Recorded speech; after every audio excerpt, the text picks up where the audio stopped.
اگلی آیت بڑے عجیب انداز کی ہے، بڑے عجیب انداز کی ہے. من ذا الذی یقرض اللہ قرضا حسنا فیضاعفہ لہ ولہ اجر کریم. کون ہے وہ جو اللہ کو قرض حسنا دے؟ یہ دیکھیے انداز، یہ چیلنجنگ انداز ہے. جیسے غالب نے کہا کون ہوتا ہے حریف مرد افغان عشق، ہے مکرر لب ساقی پہ سلام میرے بعد، کون ہے وہ؟ تو اسی طریقے سے اللہ تعالیٰ کو محبت مجھے ان جوانوں سے ہے ستاروں پہ جو ڈالتے ہیں کمند. کون ہے وہ؟ ہے کون بھی کوئی باہمت؟ من ذا الذی یقرض اللہ قرضا حسنا. کون ہے جو اللہ کو قرض حسنا دے؟ پہلی بات تو یہ نوٹ کیجئے. اب اس سے اونچی زیادہ حوصلہ افزائی کی بات کیا ہو سکتی ہے کہ اللہ کہتا ہے اگر میرے دین کے لیے خرچ کرو گے تو مجھے قرض دے رہے ہو. اللہ تو غنی ہے.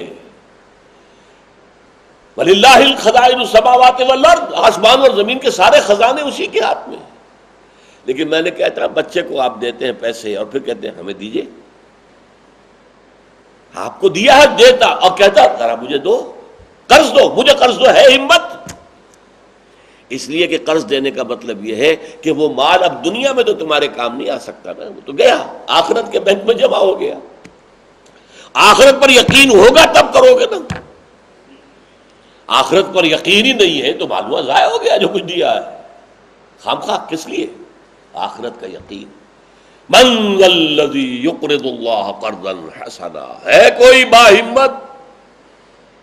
کون ہوتا ہے حریف میں مرد افغان عشق، ہے مکرر لب ساقی پہ صلا میرے بعد. اب کون ہے جو آئے میدان کے اندر؟ من ذا الذی یقرض اللہ قرضا حسنا فیضاعفہ لہ. پھر وہ اس کے لیے دگنا کرے گا، کرتا رہے گا، اضافا مضاعفہ، بڑھاتا رہے گا. قرض حسنہ دنیا میں اسے کہتے ہیں کہ جس پر آپ کوئی سود نہ لے، کوئی اضافہ نہ لے. اللہ کو قرض حسنہ دو گے تو وہ 70 گنا 700 گنا بڑھتا چلا جائے گا.